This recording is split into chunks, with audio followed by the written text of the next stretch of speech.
평범한 사람들의 비범한 삶의 이야기 팟캐스트 을들의 당나귀 귀 번외편. 국가인권위원회로 가면 어떻게 됩니까? 국가인권위원회로 가면 이제 사실 국가인권위가 이제 앞으로 좀 바뀌겠죠.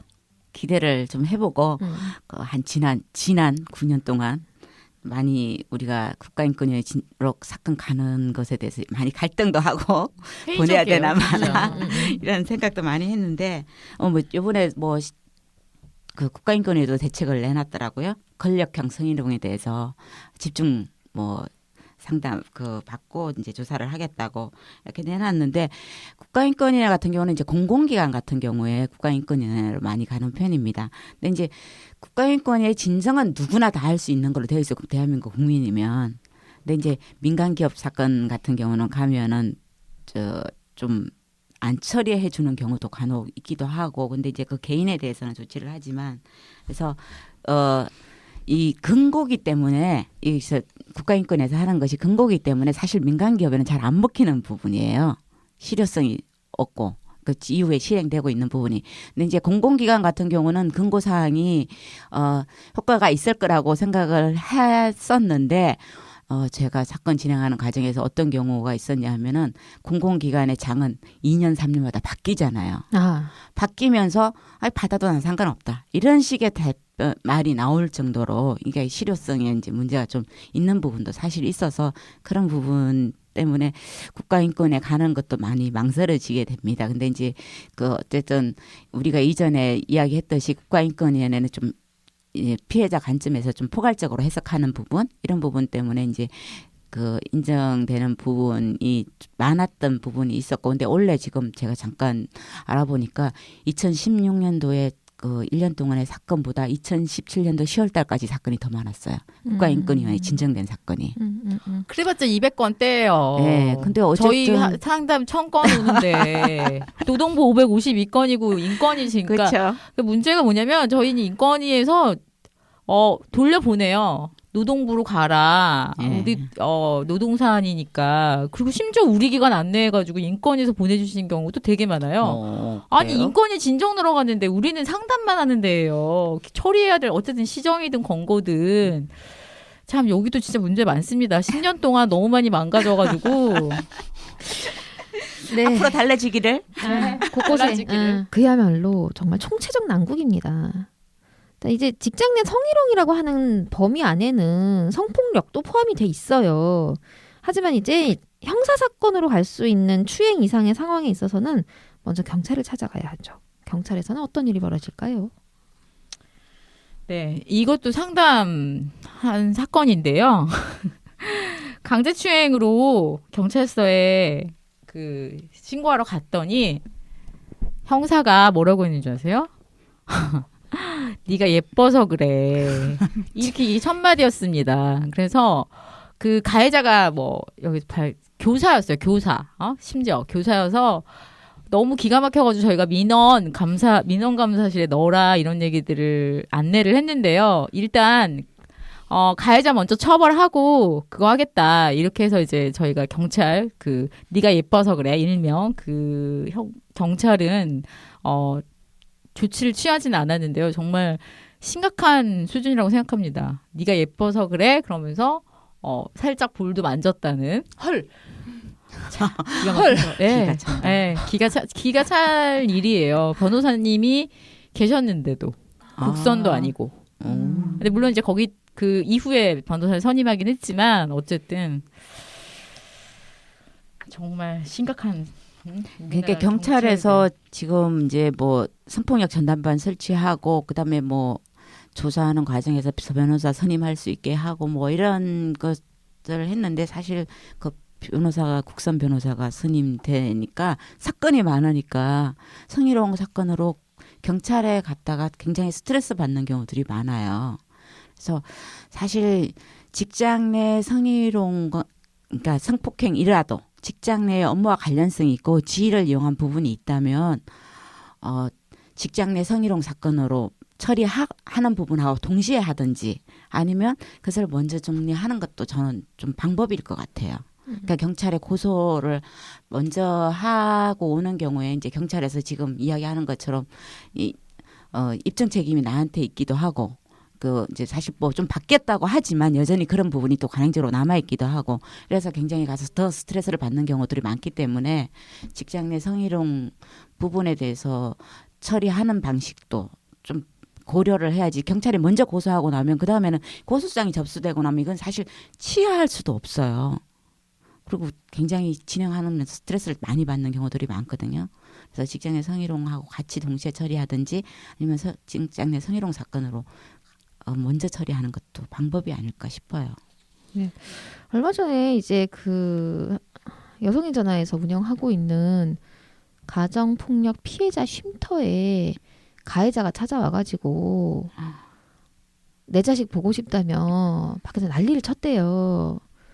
근데 사실은 이 사람은 폭력 가해자고 아내에 계신 분들은 피해자잖아요. 그래서 활동가 분들이 이제 경찰에 도움을 요청을 했는데 경찰이 와가지고 아니 자기 자식 보고 싶다는데 왜? 라고 하면서 말도 안 돼. 거의 수수방관을 했다는 거예요. 그러니까요. 네. 아니 그 쉼터는 비공개 장소일 텐데. 그렇죠. 네. 근데 네. 그걸 어떻게 그러니까 경찰들이 어떻게 찾아냈겠죠. 말도 안 돼. 아니 뭐딴 얘기지만 그 성범죄한 경찰들 다 돌아와서 또 뭐 하는 그것도 것도 문제죠. 그런 인간들이 그래서 사실 그 특히 이제 경찰에 그 신고를 하실 때 내가 접수를 할 때 나는 정보 공개를 원하지 않는다라고 먼저 이야기를 하시고 고소를 하시는 게 필요해요. 그러면 그 정보 공개 못 하게 되어 있어요. 그게 법이 바뀐 부분이거든요. 그래서 그거를 꼭 요청을 하시는 게 필요할 것 같아요. 아, 예, 꿀팁입니다. 정보 공개를 하지 않는 것을 네. 요청을 하면서 고소를 해라. 네. 네네네. 아 그리고 아까 말씀드린 그 여성의 전화 그 경찰에 대한 지금 청와대에 청원이 올라가 있어요. 예. 경찰에 대한 성인지 교육을 실시해라. 그리고 가해자 처벌 강화해라. 뭐 이런 식으로 청원이 올라가 있으니까 함께 좀 동참을 해주시면 좋겠습니다. 이게 같은 라인이에요, 다. 그렇죠. 예, 이 직장 내 성희롱, 성폭력 해결하는 사람이나 그다음에 국민을 지키는 사람이나 가정폭력 가해자로부터 피해자를 지키는 사람이나 다 같은 사람이거든요. 근데 이분들이 물론 안 그런 분들 계세요. 많겠죠. 예, 예. 안 그런 분들이 더 많은데 많아야죠. 문제는 뭐냐면 이게 뭐가 당연한 거냐는 거예요. 당연한 거는 사실 그러지 않아야 되는 게 당연한 건데 그러는 사람들이 있기 때문에 자꾸 시스템을 수정하고 뜯어고치고 교육하고 그래야 되는 거거든요. 저는 이 시점에서 국가 공무원 시험에 페미니즘이란 과목을 넣어야 되지 않을까. 좋은 방법 같은데. 네. 전 그런 생각이 들어요, 좀. 자, 이제 경찰에서 검찰로 한번 가보죠. 이제 경찰 조사가 끝나고 나면 경찰이 뭐 의견을 붙여갖고 검찰로 넘깁니다. 예, 굉장히 이게 또 그 과정이 길어요. 또 뭐 몇 달 걸리는 경우도 있고. 근데 이게 천신만고 끝에 경찰에서 검찰로 이제 사건을 송치를 하면 어떻게 됩니까? 이제 피해자분이 당사자가 아니라 이제 검사가 가해자하고 이제 다퉈서 이제 판사가 판결을 하게 되는 그 과정을 겪게 되는 건데요. 거기에서 근데 이제 피해자분들이 이걸 잘 모르시고 본인이 대응을 해야 되는 줄 알고 문의를 하시는 경우도 많아요. 근데 그렇지 않고 검사가 이제 그 부분에 대해서 가해자가 죄가 있는지 없는지 이제 조사를 하게 되고 그거에 대한 판단을 하게 되는데 이제 경찰 조사가 끝나고 나서 검찰에 넘어가는 거죠. 근데 그 상황에서 우리나라 검사들이 지금 1년에 맞는 한 명이 맞는 그 사건이 1220건이 넘는다고 합니다. 평균적으로. 그래서 사실 그렇게 되면은 하루에 불기소나 기소나 뭐 그런 어쨌든 처분까지 하는 거를 포함을 하는 내용이기 때문에 하루에 뭐 안 쉬고 365 이런다고 쳐도 4건 정도를 하는 거죠. 근데 그렇게 해서 과연 제대로 판단을 할 수 있을지도 좀 우려스럽고요. 그래서 이제 이분들이 그 너무 많은 사건을 담당하고 있기 때문에 좀 그런 부분에서 제대로 된 조사나 그런 그 살펴보는 부분이 시간적으로도 많이 부족하다고 생각이 듭니다. 과로민국입니다. 그러니까요. 한 명, 실제로 저희 사례에서도 성희롱 사건 불기소 처분됐는데요. 이틀 만에 됐어요. 경찰이 송치하고 예를 들면 10월 24일 날 경찰이 송치하고 10월 26일 날 불기소 처분 떨어졌어요. 그러니까 피해자 조사 당연히 없고요. 그리고 그래서 이제 분노해서 저희 자문 변호사님한테 여쭤봤더니 너무 당연하시게 걔네들은 원래 그래요. 말일날 사건 털어야 되기 때문에 아마 더 그랬을 거예요. 심지어 당일날도 하는 애들입니다. 이러시더라고요. 그래서 50% 넘게가 뭐 이게 이제 정확한 통계는 아니고요. 저희 상담건 중에 50% 불기소 그거 된 것 중에 50% 넘게 피해자 조사도 없이 아까도 뭐 저희 그 사례에서도 나왔지만 피해자 조사 없이 해도 이게 전혀 문제가 되지 않는다는 거예요. 그 이유가 아까 말씀드린 것처럼 이제 피해자는 검찰로 가면 빠져요. 그리고 오히려 가해자는 이제 그 정보 공개 청구부터 자기가 어떻게 그거 방어해야 되는지 변호사 통해서 온갖 정보 다 정보 공개 청구해갖고 검사한테 다 받아볼 수 있고요. 나를 위해 싸워줘야 되는 검사는 천몇 건을 하시느라고 내 건이 너무 하찮은 거죠. 그래서 재판이 끝난지도 몰라요. 불기소 처분 받았는지도. 그게 금요일이면 한 화요일이나 이때 알아요. 금요일에 밤에 막 써가지고 그날 날짜로 찍고 10월 26일이 금요일이었어. 그러면 나는 되게 빨리 알아야 변호사가 있어도 국서는 아예 들어가서 아무 얘기도 안 하고요. 의견도 안 내도 돼요. 의견서 자체도. 그냥 정말 큰 문제인 것 같습니다. 실제로 이런 사건들 되게 많고요. 그리고 불기소 되고 나면 사실상 국가 시스템으로 끝이에요. 항고가 있다고 하는데 항고는 똑같은 검사가 하거든요. 내가 불기소했는데 이거를 자기가 뒤집겠어요? 뒤집을 거면 아예 기소하죠. 네. 근데 이게 성희롱 사건에 특히 또 불기소 처분이 많다고 하던데 이 이유가 뭡니까? 증거주의라서 그런 거죠. 증거가 없죠. 다 은밀한 장소에서 이루어지고 하는데 증거가 있는 게 더 이상한 거 아닌가요? 그거야말로 꽃뱀 아닌가요, 진짜? 그건 맨날 대기하고 있어야 되는 거네. 녹음기 대기하고 있든지. 얘가 나를 성추행하길 기다려야 되는 건가요? 증거를 가지고? 네, 그런데 내 365일을 다 무시할 수도 없고. 아니 갑자기 기습적으로 키스하고 노래방에서 회식 가자고 그래갖고. 그러니까 그리고 출장 가서 갑자기 기습적으로 그거 허벅지 만지고 이러는데 그게 어떻게 증거가 있냐고요. 아니 뭐 인생의 순간 포착을 뭐 하는 게 얼마나 어려운데 그거를 갖다가 어떻게 다 증거를 갖고 있어. 아 진짜 너무하네요. 그러니까 수차례 당해서 정말 이렇게 찍어야겠다 아니면은 뭔가 녹음을 해야겠다 하지 않는 이상은 그 순간을 남길 수는 없는 거죠. 그래도 그렇게 또 하잖아요. 그럼 또 꽃뱀 취급돼요. 얘가 계획적으로 나한테 접근했다. 그 증거가 있는 사람이 있었어요. 되게 이제 계속 어쩌라는 거예요, 진짜. 어쩌라는 거야. 그럼 제가 아까 말씀드린 대로 증거가 있는 게 더 이상한 거잖아요, 사실상. 네. 그때는 그렇게 주장을 한 거죠. 가해자 측 변호사가. 그러니까요. 근데 이제 그 아까 기소되고 이제 불기소되고 이런 부분에 대해서도 잠깐 얘기를 드리면 저희는 기소가 된 건이 다행히 좀 있어. 그러니까 워낙 저희는 그렇게까지 간 사건이 적어서 그럴 수도 있는데 기소될 때는 오래 걸려요. 그러니까 아까 불기소될 때 이틀 만에 나오셨다고 하셨잖아요. 그러니까 그런 것도 기소가 될 때는 저희 막 2달도 기다리고 막 그랬었어요. 아까 9달 걸린 사건들. 그래서 이제 오래 걸리면 기소되려나 보다. 이제 아니, 이렇게 불기소된 거예요. 지금 9달 걸렸어요. 네, 9달 걸려서 불기소됐어요. 아이고. 근데 그게 검찰에서 이제 증거라고 얘기할 수 있는 것들이 직장 내 성희롱 사건에서는 뭐가 있을까요? 뭐 메신저 카톡 뭐 이런 거?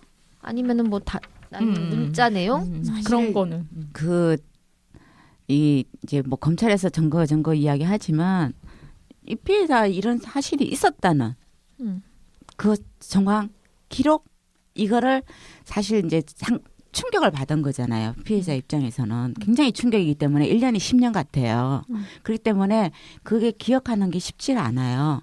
그래서 그 상황을 바로 기록하시는 것. 이게 저는 1차적으로 할 일이라고 생각합니다. 그래서 아주 자세하게 디테일하게 구체적으로 기록을 해놓으시고 이제 뭐 메신저 대화나 그다음에 뭐 그 상황에서 뭐 상급자에게 그런 상황이 있을 때 특히 어떤 경우가 있었냐면은 이제 회식 끝나고 택시 타고 가는데 이제 저기 막 신체를 접촉하는 게가 있었어요. 그럴 때 이 친구가 바로 택시에서 내리자마자 밤 2시에 그 바로 직속 여자 상사에게 문자를 보냈어요. 그 내용을.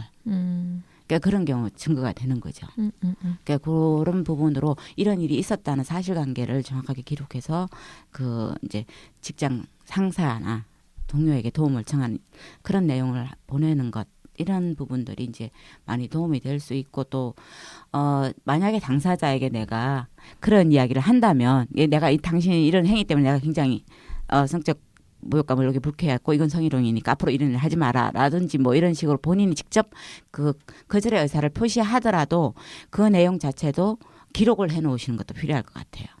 네, 그리고 이제 그 제일 중요한 증거로 또 많이 보는 게 뭐냐면요.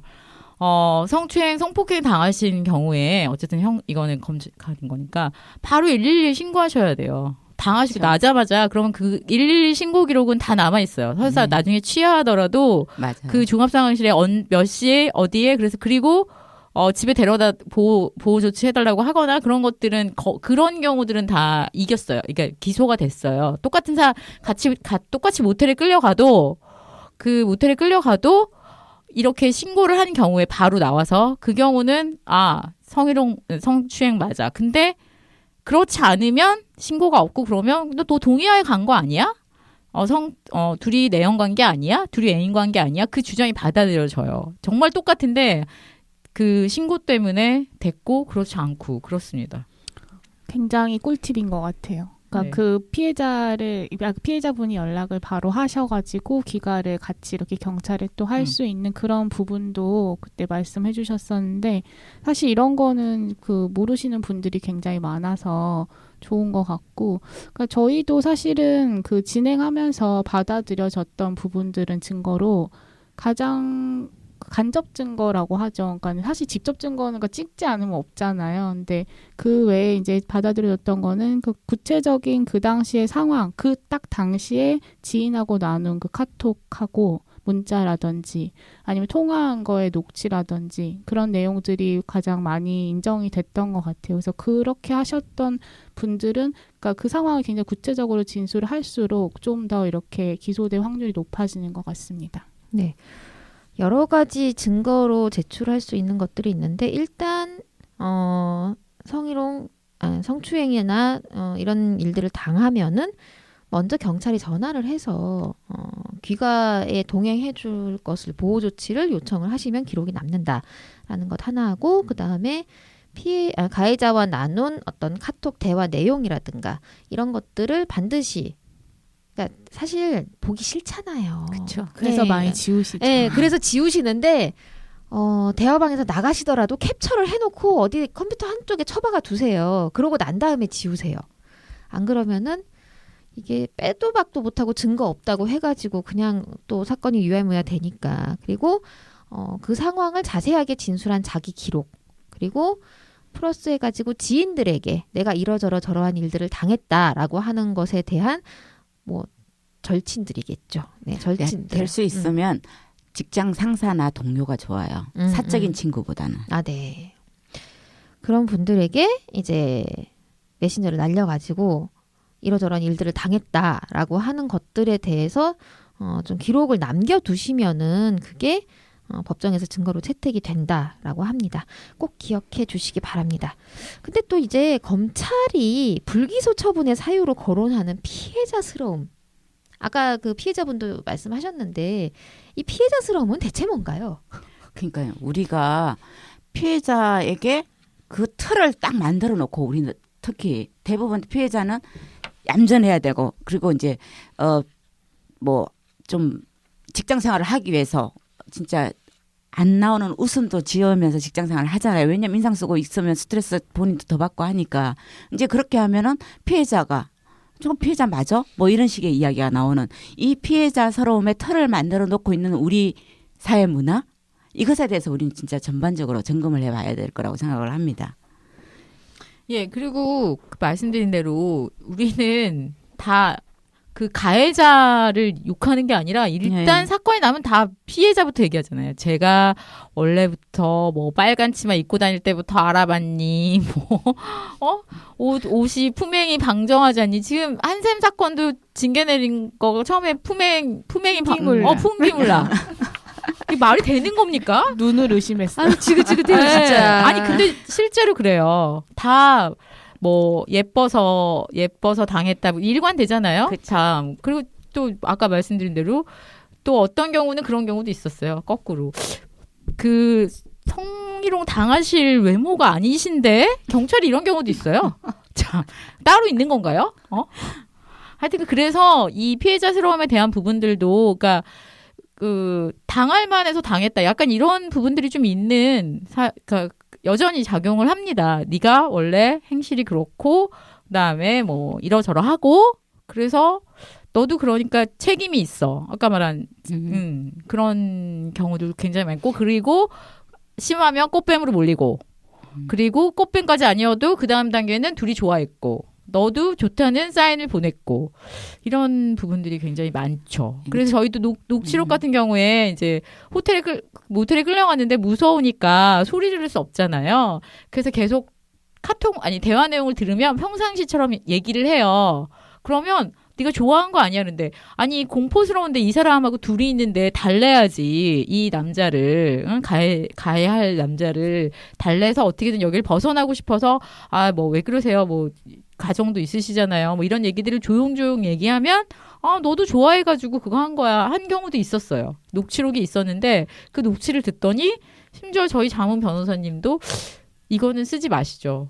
오히려 그냥 다정하게 왜 밀당하는 것처럼 연인 간에 그렇게 들린다는 거예요.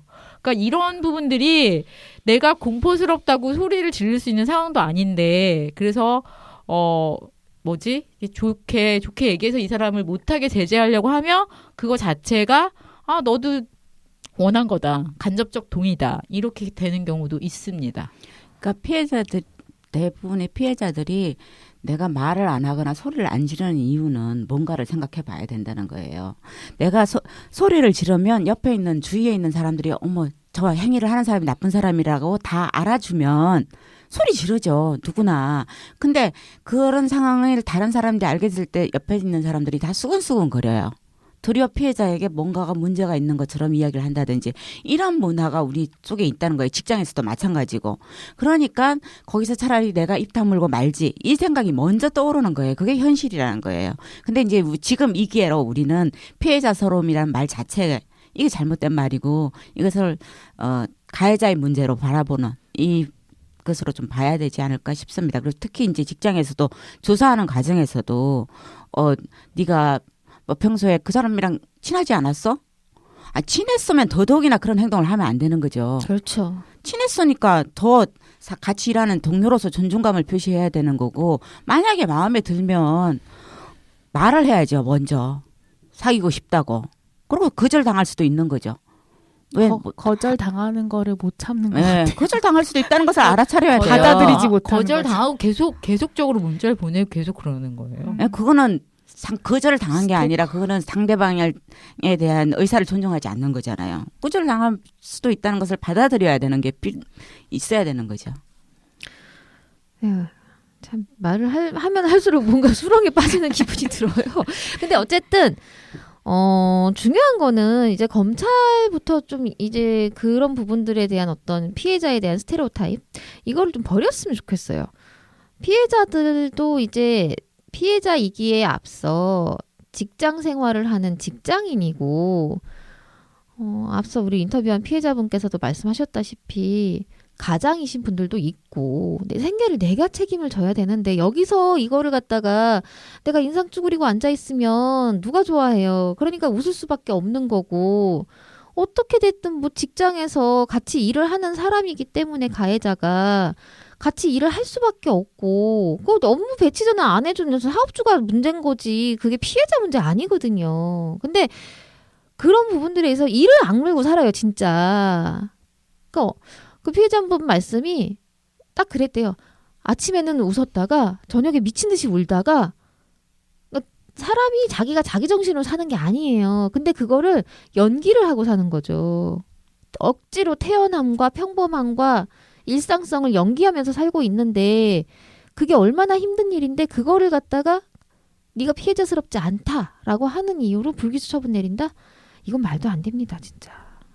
그러니까 울거나 뭔가 그 상황에 대해서 구체적으로 이제 생각을 하면 그거에 대한 게 이렇게 현실성이 확 와닿으면서 무너지니까 안 그렇게 하려고 이제 어쨌든 직장은 나가야 되고 그런 상황에서 일을 할 때는 계속 그런 그 뭔가 그 가면 같은 걸 쓰고 어떻게 보면은 그 이상 이제 뭔가 느끼지 않으려고 하고 이제 그렇게 하다가 이제 집에 오거나 혼자 있게 되거나 그런 시간을 갖게 됐을 때 그 감정하고 이제 완전히 마주하게 되면 무너지고 이제 또 다시 아침에 재정비를 하고 나가고 이제 그런 과정을 계속 반복하면서 솔직히 많이 마음이 망가져 가시는 것 같아요.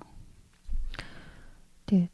그 성폭력 사건에 있어서 이제 재판정에서 판단할 때 피해자가 얼마나 어떻게 저항을 했느냐 라고 하는 거를 또 굉장히 중요한 판단의 근거로 삼아요. 그 유명한 그거 아시잖아요. 자갈밭. 모르세요? 자갈밭은 자갈밭에서 폭행당할 때 아파요. 그러면 그게 동의로 돼서 지금 판례에 있어요. 맞아. 자갈밭에서 성폭행을 했어. 했는데, 성폭행 당했는데 당연히 아프죠. 동의하지 않아도 아파요 해서 그게 동의로 간주돼서 무혐의 처리됐고 그걸 아직도 얘기하고 있어요. 20년 전 판례를. 근데 그거 못 벗어나요, 검사들이. 그다음에 동의가 그래서 그 강간으로 보지 않는 주요 이유가 합의하에잖아요. 그러니까 그걸 합의로 본다는 거예요. 아니 자갈밭에 누워 있으면 아파요가 왜 동의입니까? 거의 근데 이게 아직 많이 벗어나지 않았다고 생각합니다. 많은 경우에 있어서. 자갈밭이고 아프다고 얘기할 수밖에 없는 거지. 자갈밭이고 어디고 간에 아프다는데 그게 왜 동의죠? 참 이해가 안 되네요. 이해할 수 없어요. 그러니까요. 정신이 돌 것 같네요. 얘기를 듣다가. 네.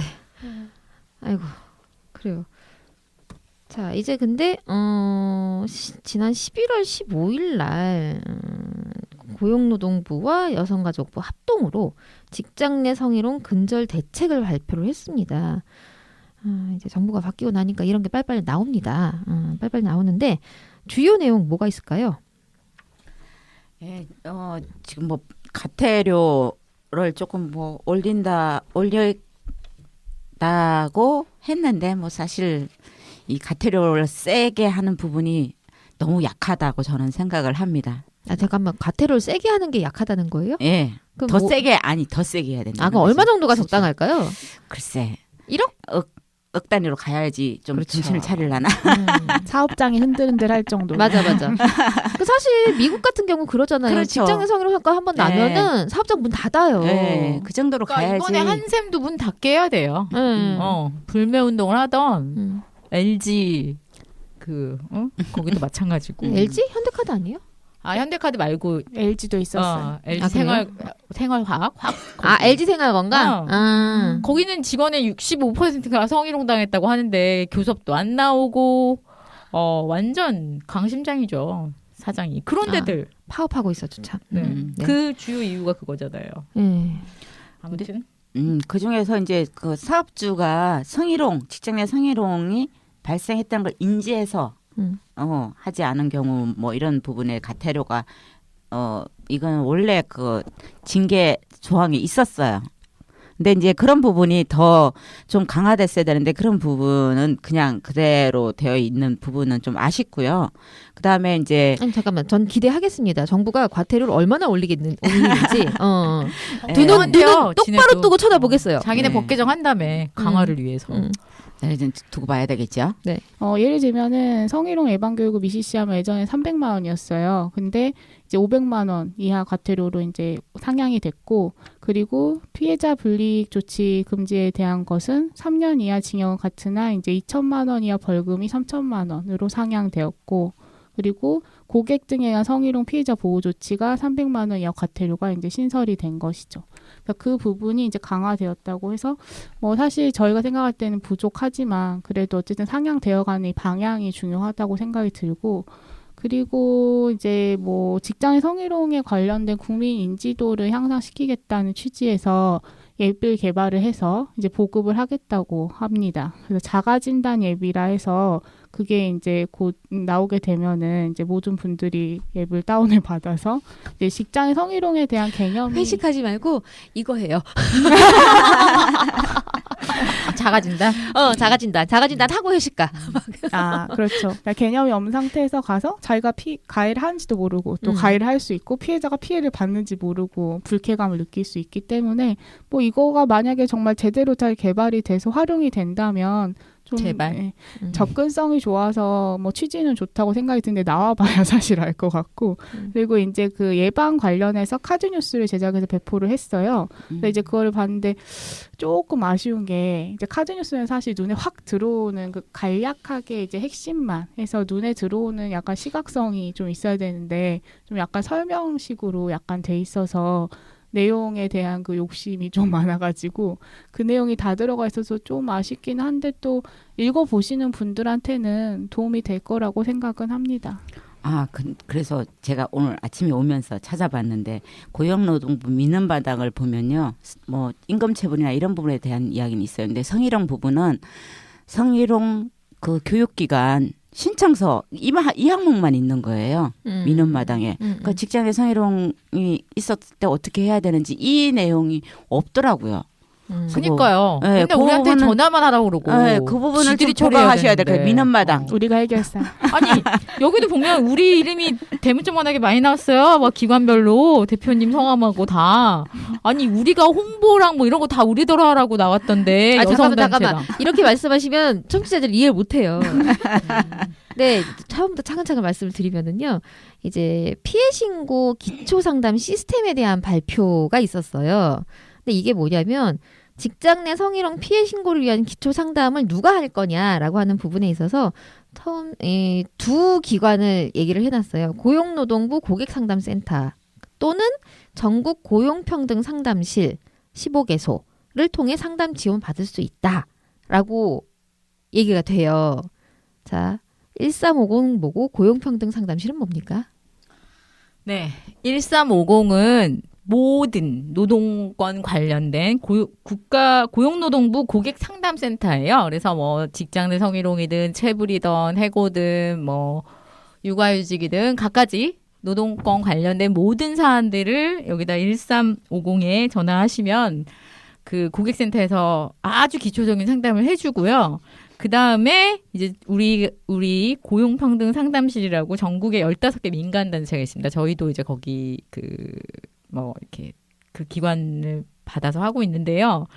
지금 현재도 기초 상담이 이렇게 진행이 되고 있고요. 요거 체계를 바꾼 게 아니라 이거를 정확하게 말씀드릴게요. 직장 내 성희롱 상담 신고 절차 집중 홍보예요. 이게 이렇게 하고 있는 거를 홍보하라는 내용입니다.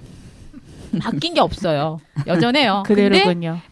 근데 1350에서 이거를 전문성이 없기 때문에 다 저희한테 토스가 되고 있고요. 근데 이거는 좀 문제가 됩니다. 아까 말씀드린 대로 진정을 넣을 수 있도록 안내가 안 되기 때문에 그래서 문제가 되고 있죠. 네. 이제 고용평등 상담실 같은 경우는 이제 정부가 예산을 정말 조금 줘요. 정말 얼마죠? 200 얼마? 한 달에? 한 달에? 한 달에 180만 원 정도. 한 달에 180만 원밖에 안 돼요? 네. 한 달에 180만 원 꼴랑 주고 하라는 거 되게 많아요. 네, 하라는 건 되게 많아요. 뭐 직장 내 성희롱 예방 교육도 가라, 상담도 받아라. 또 상담 낮에 뭐 우리가 어디 갈 수도 있잖아요. 왜 전화 안 받았냐고 난리를 쳐요. 근데 그러고서 이거를 갖다가 떡하니 고용평등 상담실이라고 이거 넣어놓은 거예요. 지금 여성노동자회가 전국에 15개 중에 9개소를 운영을 하고 있거든요. 이 적은 예산 가지고 정말 희공님. 네. 직장 내 성희롱 상담 한 1년에 몇 건이라고요? 저희 올해 대충 통계 냈는데 한 달에 거의 90 몇 건을 하고 있고요. 총 상담이. 그리고 그 중에 80%가 직장 내 성희롱이에요. 이게 근데 직장 내 성희롱 상담이 다른 상담이랑 달라서 너무 힘들어요. 상담을 받는 분이 너무 힘든데 왜냐면은 이게 한 차례로 끝나지 않아요. 거의.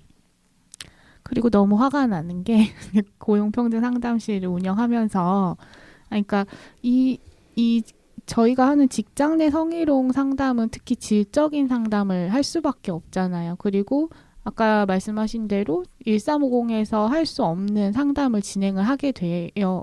어쩔 수 없이 그렇게 되기도 하고 저희가 그렇게 하기도 하는데 이 부분에 대해서 자꾸 이제 실적으로만 그러니까 양으로만 자꾸 이렇게 노동부에서 그 저희한테 뭐 더 이제 좀 많은 상담을 하라고 얘기를 하면 참 저희가 그 상담한 시간하고 그 피해자분이 그 상담을 해서 어떻게 도움을 받았는지 그런 내용들을 참 써서 드릴 수도 없고 사실 저희는 퇴근 이후에 기다려서 하는 경우가 많거든요. 이분들이 사실 직장을 다니시는 여성분들이라 저희가 그렇다고 뭐 점심시간에 오세요 이럴 수도 없잖아요. 상담 한 번 하면 한두 시간은 그냥 가는데 이런 부분들이 참 이해를 잘 못해주는 것 같아서 안타깝기도 하고 저희가 연말에 실적 낼 때마다 참 뭔가 마음이 착잡합니다.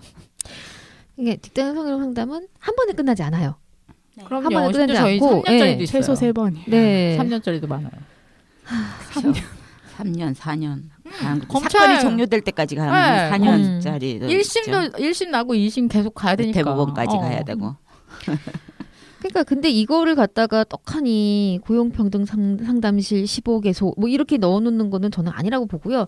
만약에 고용노동부가 진짜 직장 내 성희롱을 근절을 하겠다라고 하는 의지가 있다면 더 늘리든가 예산을 더 주든가 아니면 직장 내 성희롱 전담 상담 센터를 만들던가 그런 식으로 지금 운영을 해야지 이거는 아니라고 봅니다. 맞습니다. 네. 지들이 좀 하라고 그러세요. 감독관이 좀 했으면 좋겠어요.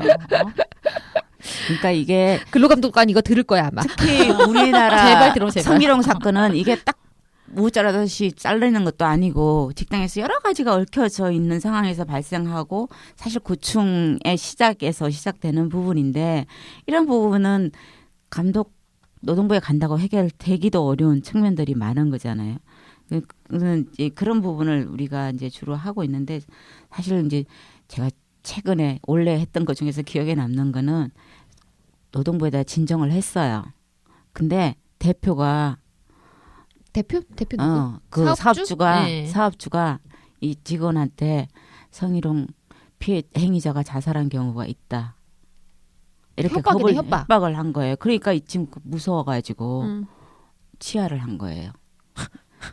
그리고 나서부터 이제 계속 스트레스를 받는 거예요. 혹시 잘못되면 어떡할까? 혹시 이 본인이 그게 한 3개월, 그러니까 4개월 정도를 제가 거의 매일 뭐 5통, 6통씩 받으면서 해서 어쨌든 지금 중간에 그 심리 상담도 연결을 하려고 했었어요. 근데 이 퇴직자는 또 안 돼요.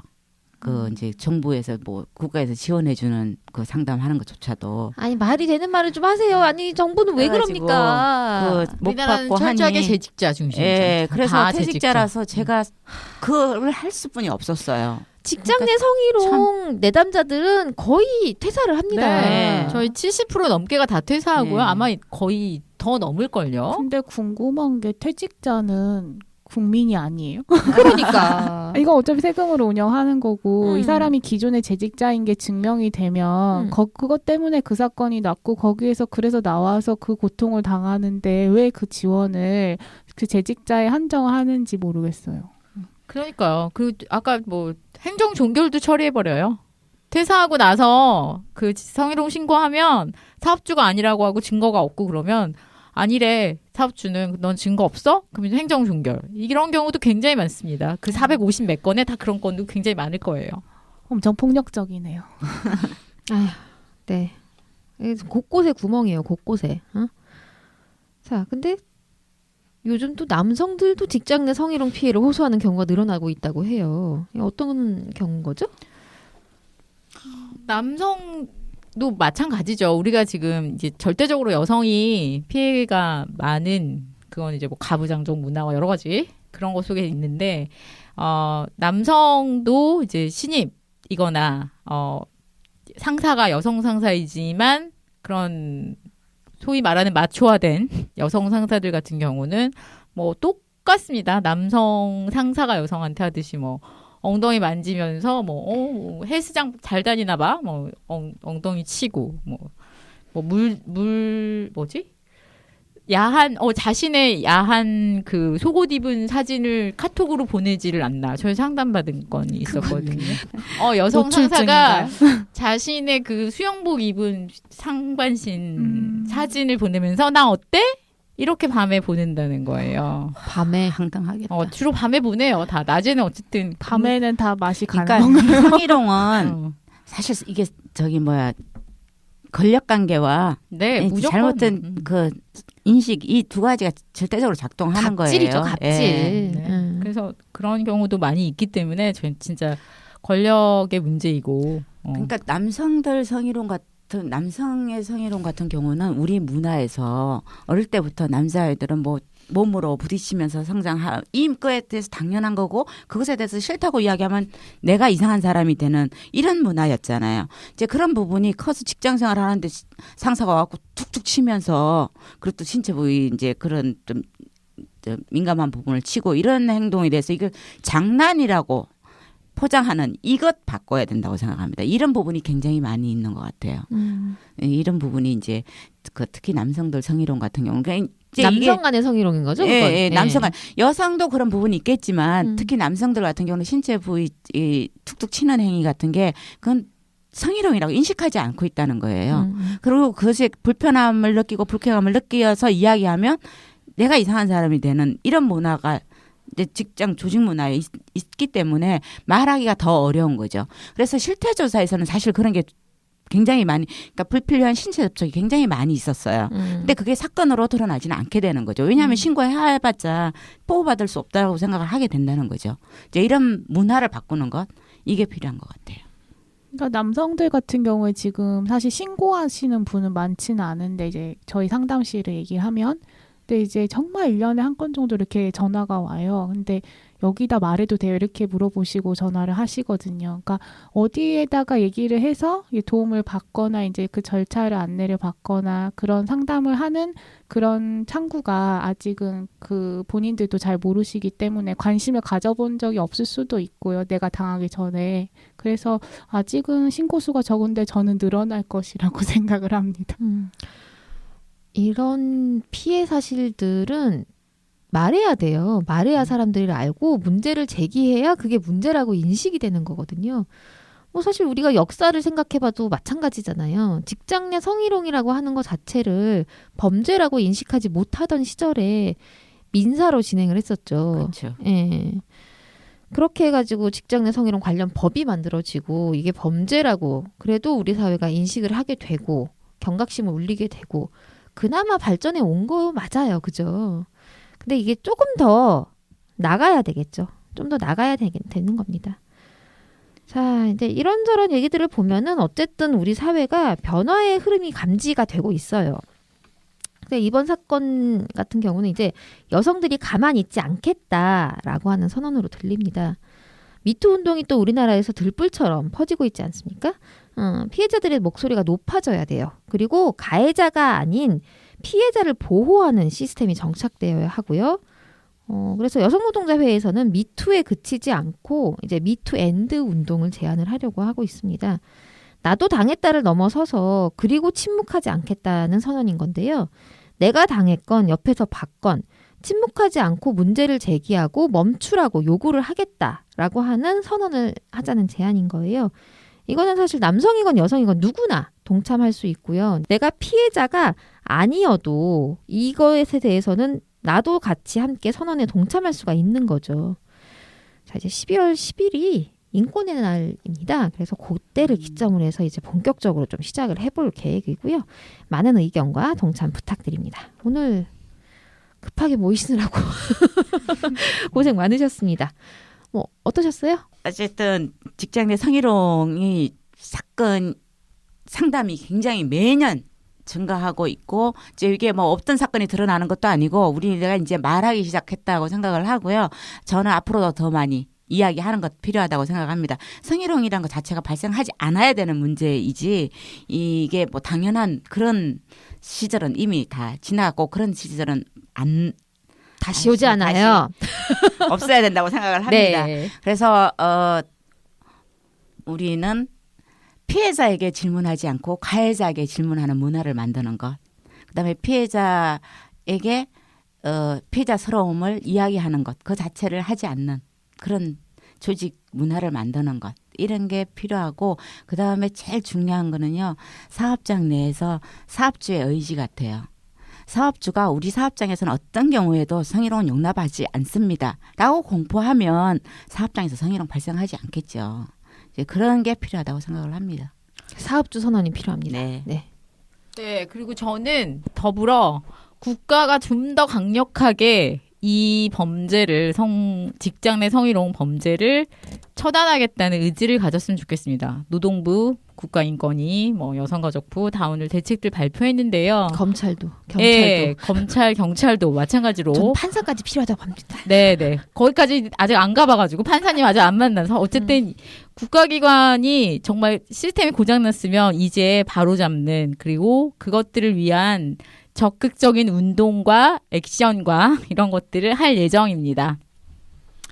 네, 저도 어쨌든 오늘 녹음을 하면서 한 번 더 이제 시장의 성희롱에 대한 그 상담이나 또 바뀐 내용에 대해서 살펴보게 돼서 좋았고 잘 전달이 됐으면 좋겠고요. 그리고 이 미투 운동을 저도 인스타나 SNS를 통해서 봤을 때 되게 고무적이었었던 것 같아요. 그래서 말할 수 있는 문화를 만드는 거에 어쨌든 유명한 사람이 처음에 시작을 해서 지금 이렇게 대중까지 이어져 오게 됐지만 제가 거기서 또 느꼈던 부분이 좀 충격적이었던 게 되게 유명한 모델이고 되게 어떻게 보면 그러니까 소위 금수저이기도 했거든요. 근데 그 사람도 무명의 시절에서는 그 업계에서 성추행을 강요당하고 성희롱 당한 적이 있다고 본인이 고백을 했는데 그러니까 내가 뭐가 문제여서가 아니라 어쨌든 그런 상황과 그 직장 구조 속에서 그런 문제는 누구에게나 일어날 수 있다는 거. 그래서 피해자분들이 어쨌든 본인이 자책하지 않는 그런 문화 그리고 말할 수 있는 문화를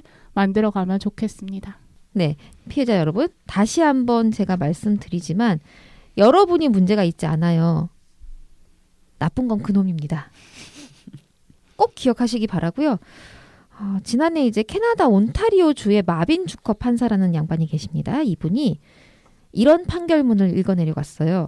성폭행 사건에서 중요한 것은 바로 상대방이 동의했는가 이거 하나뿐이다. 상대방이 예스라고 명확하게 이야기하지 않은 모든 행위는 상대방이 동의하지 않은 위법한 행위다라고 하는 선언입니다. 자, 우리나라는 언제쯤 이제 마빈 주커 판사 같은 경찰을, 검찰을, 근로감독관을, 판사를 기대할 수 있을까요? 그거는 바로 행동하는 우리들이 만들어갈 수밖에 없다고 생각을 합니다. 오늘 이 시간 여기서 마치겠고요. 공식적으로는 내년 시즌4가 시작되면 만나 뵙겠습니다. 혹여라도 그 전에 이런 이슈들이 있으면 다시 찾아뵙도록 하겠습니다. 을당은 늘 여러분 곁에서 함께 하겠습니다. 감사합니다. 팟캐스트 을들의 당나귀 귀 한국여성노동자회에서 제작합니다.